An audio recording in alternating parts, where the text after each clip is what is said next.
सन 1968, चांदनी चौक, दिल्ली। मीनालाल की शादी एक कपड़ा व्यापारी कन्हैयालाल सेठ से होती है। कन्हैया का अपनी किराएदार सुंदरी के साथ प्रेम संबंध था, जो शादी के बाद भी जारी रहता है। जब मीना को इस बारे में पता चलता है तो वो अपने घर वापस जाने की जिद करती है। कन्हैया, सुंदरी और मीना में झगड़ा होता है और मीना मर जाती है शादी के 3 दिन बाद। लाल परिवार मीना की अचानक मौत से हैरान रह जाता है। उधर सेठ परिवार पुलिस और डॉक्टर की मदद से मीना की मौत को नेचुरल साबित कर इस केस को बंद करवा देता है। लेकिन मीना के दाह संस्कार के दौरान डॉक्टर लाल को कन्हैया और सुंदरी के बारे में बहुत कुछ सुनने को मिलता है।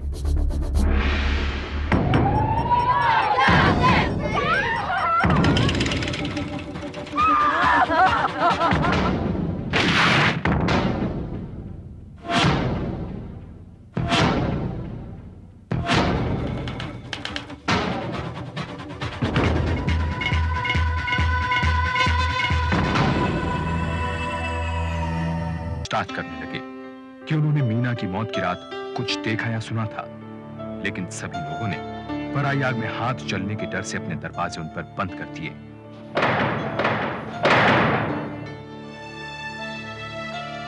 इंस्पेक्टर, आपको मैं आधे घंटे से यह बताने की कोशिश कर रहा हूं कि उस रात मोहल्ले के लोगों ने बहुत कुछ देखा और सुना। आप एक बार मेरे साथ चल के मोहल्ले के लोगों से बातचीत क्यों नहीं कर लेते? क्या बात करूं कि आपके दामाद का उस लड़की के साथ चक्कर था या नहीं, और अगर था मिस्टर लाल तो आपने एफआईआर में दर्ज क्यों नहीं करवाया? इंस्पेक्टर, एफआईआर दर्ज कराते हुए मुझे इस बारे में जानकारी नहीं थी। आई एम सॉरी, इस वक्त मैं कुछ नहीं कर सकता। I am of duty.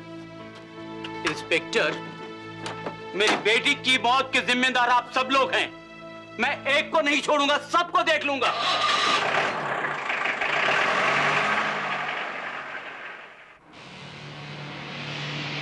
Kanhaiya, क्या बात है? आज तू बहुत परेशान दिख रहा है। तू समझती नहीं है, पूरे मोहल्ले भर में थू-थू हो रही है। तुझे प्यार सूझ रहा है। मुझे तो तेरे इरादे नेक नहीं लग रहे। कहीं तेरा मन तो नहीं भर गया मुझसे? क्या बात कर रही है तू समझती क्यों नहीं है? मुसीबत में दिमाग से काम लिया कर, दिल से नहीं। तू 2-3 महीने के लिए अपने किसी रिश्तेदार के यहाँ क्यों नहीं चली जाती? इसी बीच ये मामला भी ठंडा हो जाएगा और तू किसी दूसरी औरत से शादी करने के लिए तैयार हो जाएगा? मैं कहीं नहीं जाऊंगी, और वैसे भी मेरे जाने से और बातें बढ़ेंगी। डॉक्टर लाल ने हिम्मत नहीं हारी और वो मीना की हत्या के सुराग की तलाश में भटकने लगे। और एक दिन उन्हें अनिल मिला, जो इस घटना का इकलौता चश्मदीद गवाह था। उस रात कन्हैया भैया और मीना दीदी के बीच बहुत लड़ाई हो रही थी। कन्हैया भैया और मीना दीदी के बीच लड़ाई हो रही थी? तुम्हें कैसे पता? मैंने छत से सब कुछ देखा था। वहाँ सुंदरी भी थी। अनिल, क्या कर रहा है यहाँ? चल अंदर। देखिए, बच्चा कुछ बता रहा था। अरे क्या कहेगा? लेकिन इससे पहले कि वो कुछ बता पाता, उसकी मां उसे वहां से ले गई। सुनिए तो, लेकिन अब तक लाल साहब मीडिया से सिर्फ इसलिए बच रहे थे कि उनकी बेटी की मौत एक तमाशा न बन जाए, मगर अब उन्होंने ठान लिया था कि मीना के हत्यारे को सजा मिलनी ही चाहिए। प्रेस में यह मामला तूल पकड़ चुका था। एक्टिविस्ट ऑर्गेनाइजेशंस हरकत में आ चुकी थीं। प्रेस के बढ़ते दबाव और पब्लिक ओपिनियन के मद्देनजर यह मामला सीबीआई को सौंप दिया गया और ये बंद हो चुका केस दोबारा खुल गया। लेकिन तब तक अनिल और उसकी मां ये मोहल्ला छोड़ चुके थे।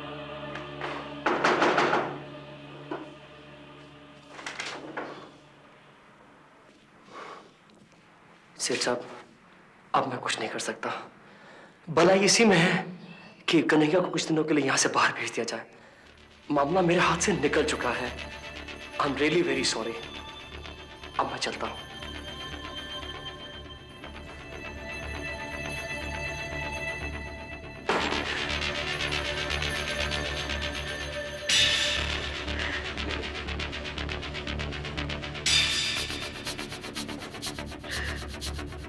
नई दिल्ली चला जा और अपने ठिकाने की खबर मुझे देते रहना।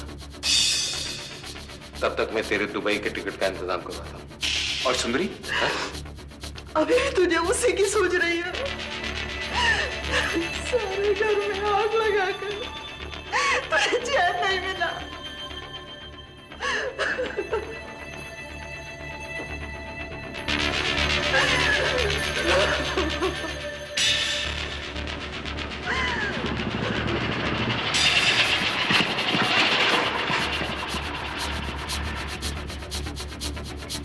कन्हैया के फरार होने की खबर अगले दिन सारे न्यूज़पेपर्स की हेडलाइंस पर छा गई। प्रेस और एक्टिविस्ट ऑर्गेनाइजेशंस ने सेठ के परिवार के खिलाफ मुहिम छेड़ दी। घर घर जाकर की जाने वाली ये कैंपेन जोर पकड़ गई कि सामने आकर गवाही दो, गवाह का कोई कुछ नहीं बिगाड़ सकता। वो मेरी ही बेटी नहीं थी, वो इस पूरे मोहल्ले की बेटी थी।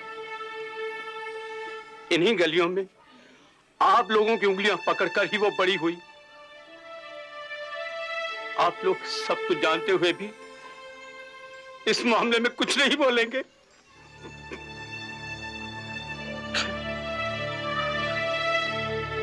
आज मेरी बेटी के साथ ऐसा हुआ है, ईश्वर न करे कल आप लोगों की बेटी के साथ कभी कुछ ऐसा हो।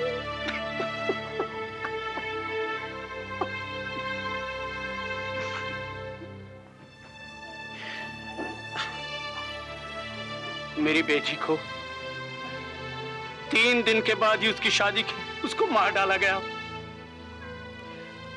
मैं आप लोगों के हाथ जोड़ता हूं, उसकी मौत की रात अगर आप लोगों में से किसी ने कुछ देखा सुना हो तो ईश्वर के लिए हमारी मदद कीजिए। इन सभाओं और जनता तथा प्रेस के गुस्से से सीबीआई पर मीना की मौत की गुत्थी सुलझाने का दबाव बढ़ने लगा। सीबीआई की तरफ से यह केस भैरव सिंह को सौंपा गया। वो घर घर जाकर चश्मदीद गवाह को ढूंढने की कोशिश करने लगा। कन्हैया तक पहुंचने के लिए उसने सुंदरी का पीछा करना भी शुरू कर दिया।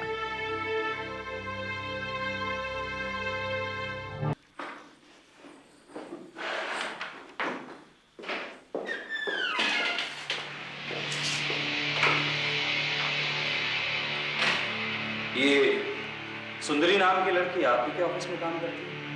जी हाँ। Inspector Bhairav Singh, CBI crime branch. जी प्लीज बैठिए।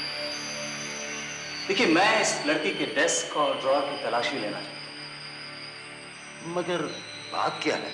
ये लड़की एक मर्डर केस में प्राइम सस्पेक्ट। मैं इसका टेबल देख सकता हूं?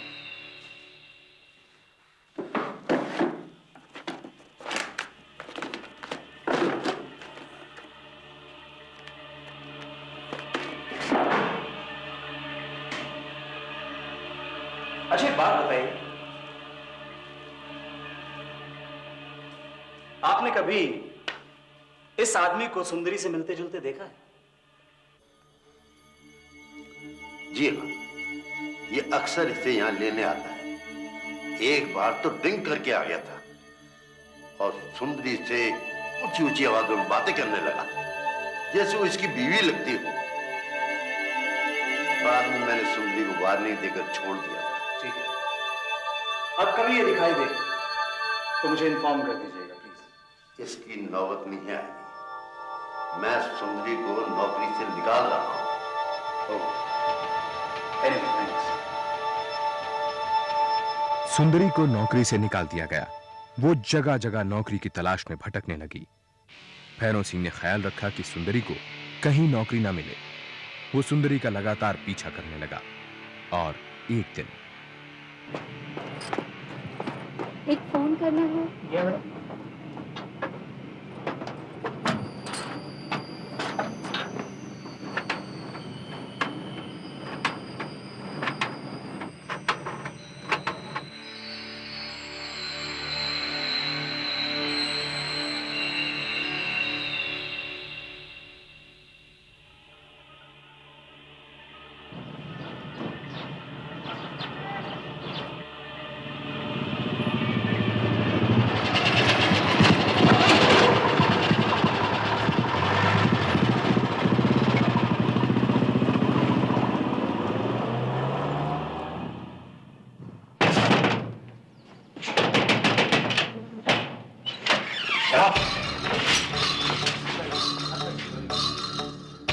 कन्हैया और सुंदरी को गिरफ्तार कर लिया गया। उनसे कड़ी पूछताछ की गई, लेकिन उन्होंने किसी भी आरोप को मानने से इनकार कर दिया। कन्हैया की जमानत नामंजूर कर दी गई। मगर सुंदरी के खिलाफ कोई भी पुख्ता सबूत न होने से उसे शहर छोड़कर न जाने की वार्निंग देकर छोड़ दिया गया और ये केस सेशंस कोर्ट पहुंचा।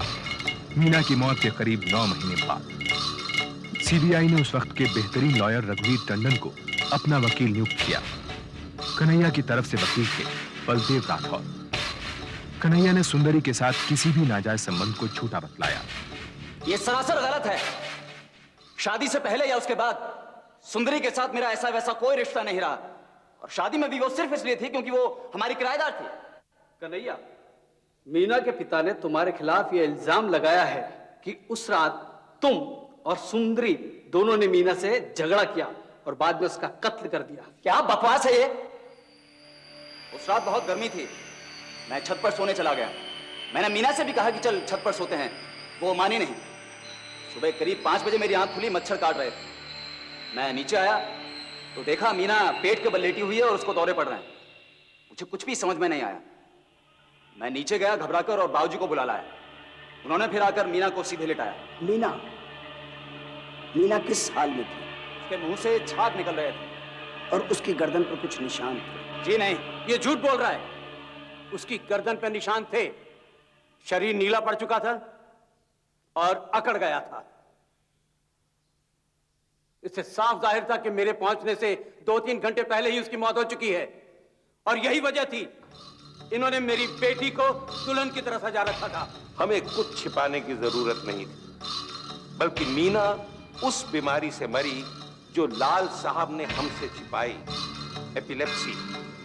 और यही वजह थी कि लाल साहब ने अपनी बेटी की शादी में इतनी जल्दबाजी की। वो बिल्कुल ठीक थी, जल्दबाजी इनकी तरफ से थी क्योंकि इनका लड़का उस लड़की के चक्कर में था जिसे ये फूटी आंख नहीं देखते थे। ये झूठ है। वो बीमार थी। उस रात भी उसने सोने से पहले दवाई ली थी। और सुंदरी के बारे में मैं बता चुका हूं, वो सिर्फ हमारी किराएदार थी। मैंने कभी उससे ढंग से बात तक नहीं की। इस सब के बीच भैरव सिंह ने सुंदरी को फिर पूछताछ के लिए बुलाया। देखो सुंदरी, ये साबित हो चुका है कि तुम दोनों के संबंध थे। उस रात क्या हुआ था, अब मुझे साफ साफ बता दो। देखो सुंदरी, उस रात की तुम्हारी सारी हरकतों का गवाह वो बच्चा अनिल भी। और जिस दिन वो बच्चा मिल गया ना, तब तुम्हें कोई नहीं बचा पाएगा। जिंदगी भर के लिए अंदर जाओगे तुम। उस रात 2 से 3 के बीच जो झगड़ा हुआ था, उस वक्त तुम कमरे में थी? हाँ।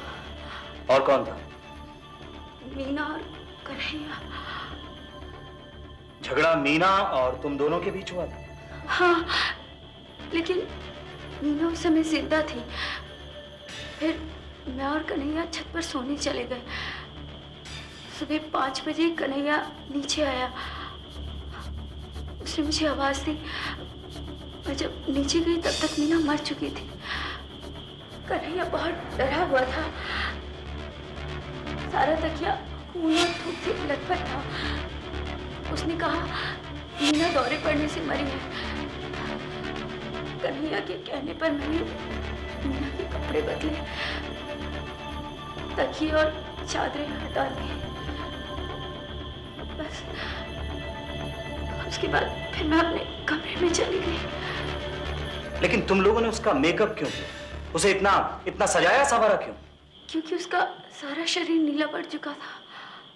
ओह, इसका मतलब मीना की मौत को तब तक 2-3 घंटे हो चुके थे।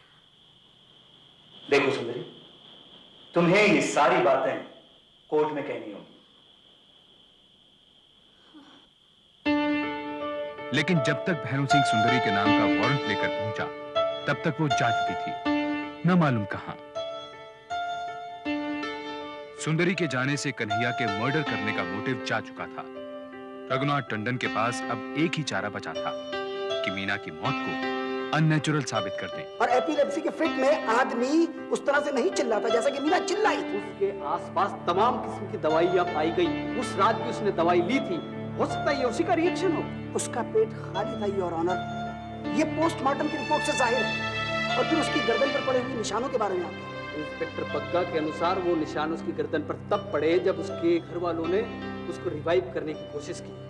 यही पोस्टमार्टम के डॉक्टर रावत की रिपोर्ट है।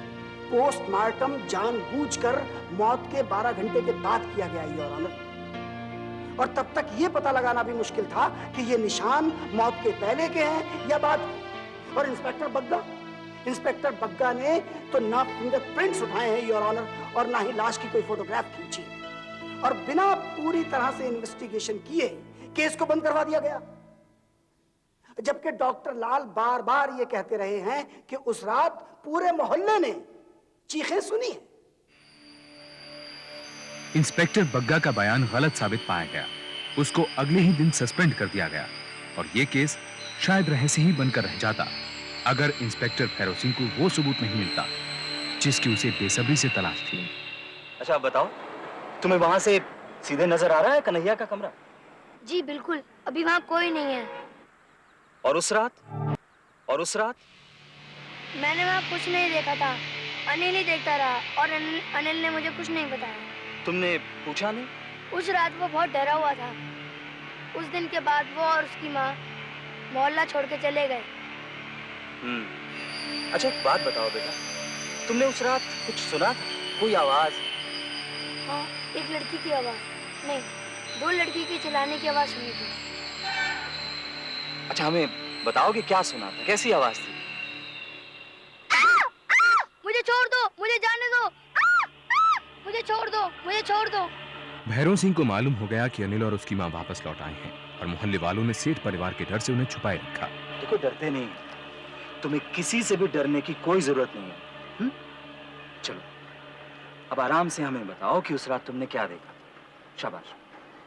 उस रात हम छत पर सो रहे थे। रात के करीब 2-3 बजे मुझे एक लड़की के चीखने की आवाज आई। मैंने रमेश को उठाया और फिर दीवार पे चढ़ गया।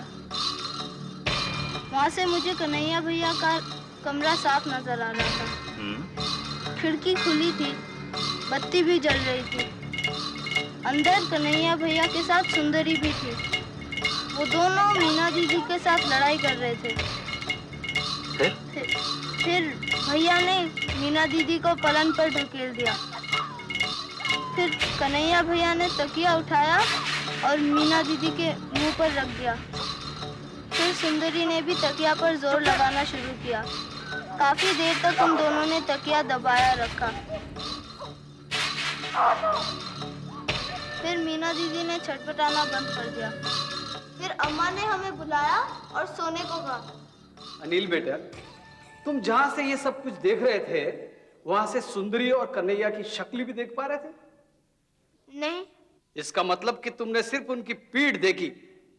जी।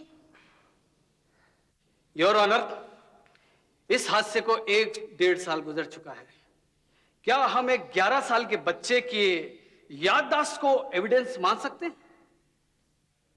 गवाहों के बयानात और बाकी सबूतों से सेशंस कोर्ट ने अपना निर्णय 1 महीने के अंदर सुना दिया। मीना की मौत का राज अनिल की गवाही से खुल गया था। कन्हैया को मीना की हत्या का दोषी ठहराते हुए उसे आजीवन कारावास की सजा सुनाई गई। लेकिन कन्हैया ने इस फैसले के खिलाफ हाई कोर्ट में अपील की। हाई कोर्ट ने अपने निर्णय में कहा कि कन्हैया के पास मीना को कत्ल करने का कोई खास मकसद नहीं था। अनिल की गवाही को भी रद्द कर दिया गया क्योंकि वो मीना की मौत से करीब 1 साल बाद हुई थी और जहां से उसने इस घटना को देखा था वहां से वो किसी का चेहरा नहीं देख पाया था। जज ने यह भी कहा कि मीना की मौत रहस्य के घेर में रहेगी और शायद मीना की हत्या ही की गई हो। लेकिन कन्हैया को बेनिफिट ऑफ डाउट देते हुए छोड़ दिया गया। तब तक वो 2 साल जेल में काट चुका था।